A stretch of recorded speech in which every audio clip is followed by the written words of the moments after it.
Hello everyone, स्वागत है आप सभी का।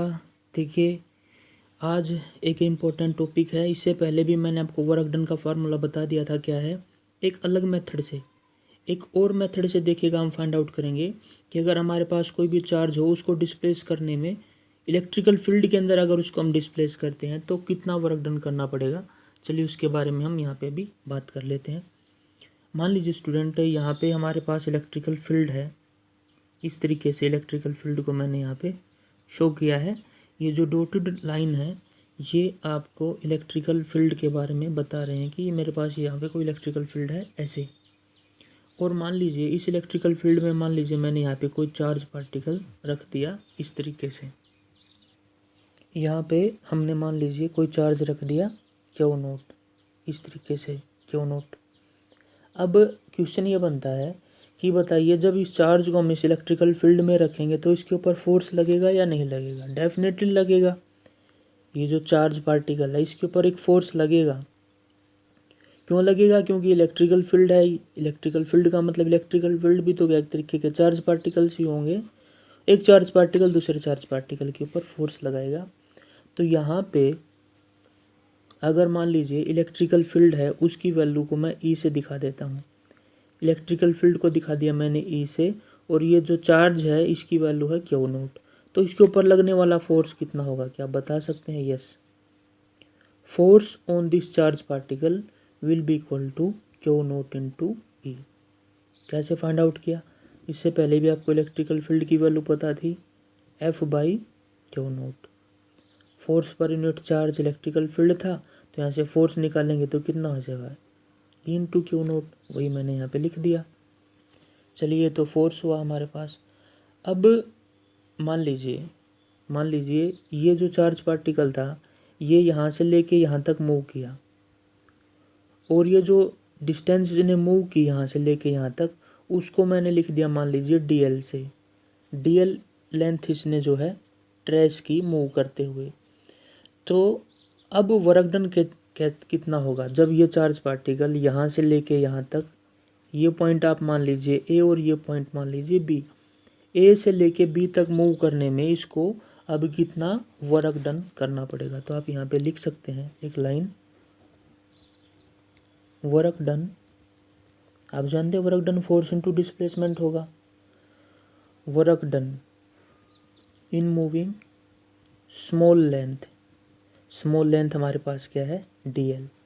तो बताइए, अगर स्मॉल लेंथ मूव करेंगे तो वर्क डन भी क्या होगा, स्मॉल ही होगा। तो उसको हम डी डब्ल्यू से लिख सकते हैं।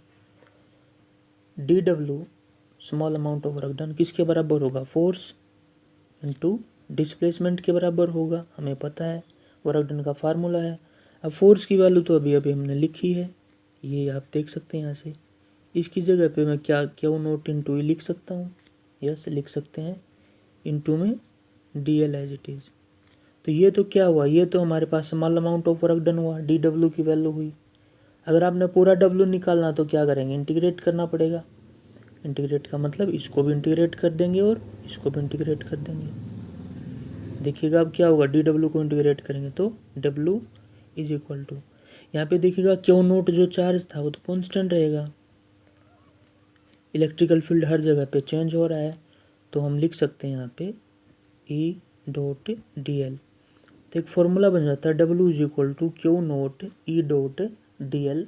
ये हमारे पास वर्क डन होगा। और ये जो ई डॉट डी एल इसी को बोला जाता है line integral. Line integral of electric field.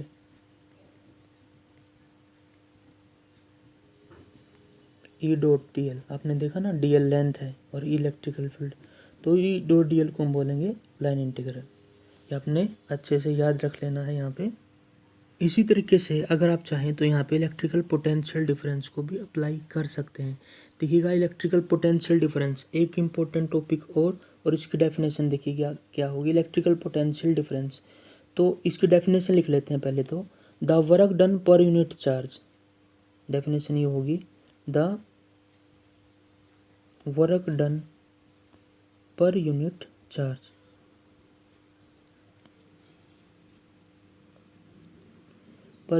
Charge in displacing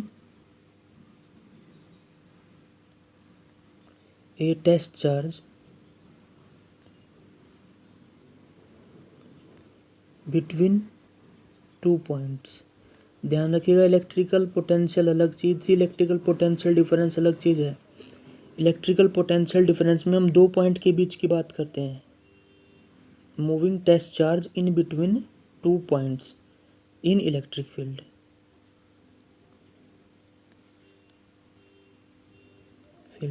देखिएगा, कहने का मतलब क्या हुआ, इलेक्ट्रिकल पोटेंशियल डिफरेंस को आप डेल्टा वी से अगर डिनोट करें तो W/Q0, लेकिन वो इन्फिनिटी नहीं है। इलेक्ट्रिकल पोटेंशियल में चार्ज को इन्फिनिटी पे मूव करते थे, यहाँ पे 2 पॉइंट के बीच में मूव करते हैं। जैसे मैंने आपको बताया ना, इन 2 पॉइंट के बीच में अगर हमने मूव करना है इलेक्ट्रिकल फील्ड में ए से लेके बी तक, तो जितना वर्क डन करना पड़ेगा ए से बी तक जाने में, और पर यूनिट चार्ज यानी कि कितना चार्ज है, वो हमारे पास आपका इलेक्ट्रिकल पोटेंशियल होगा। यानी कि W की वैल्यू अभी अभी हमने फाइंड आउट की थी, ये रही हमारे पास Q0 EDL। तो ये हो जाएगा Q0 integral E.dl divided by Q0। Q0 से Q0 कैंसिल आउट, तो यहाँ पे हमारे पास फॉर्मूला हो जाएगा E.dl and this is your potential difference delta V। और साथ में इसका इंटीग्रल भी होगा, तो ये भी आपने लाइन इंटीग्रल यहाँ पे लिख लेना है। तो स्टूडेंट, आई होप आपको वीडियो अच्छा लगा होगा, पसंद आया होगा, समझ में आया होगा। अगर आपका कोई डाउट है तो आप कमेंट सेक्शन में अपने कमेंट करके अपने डाउट को पूछ सकते हैं। प्लीज़ चैनल को लाइक करें, शेयर करें, सब्सक्राइब करें, और आने वाले वीडियोज़ आपको अच्छे प्रोवाइड हम करवाते रहेंगे। उसके लिए हमारे साथ बने रहें।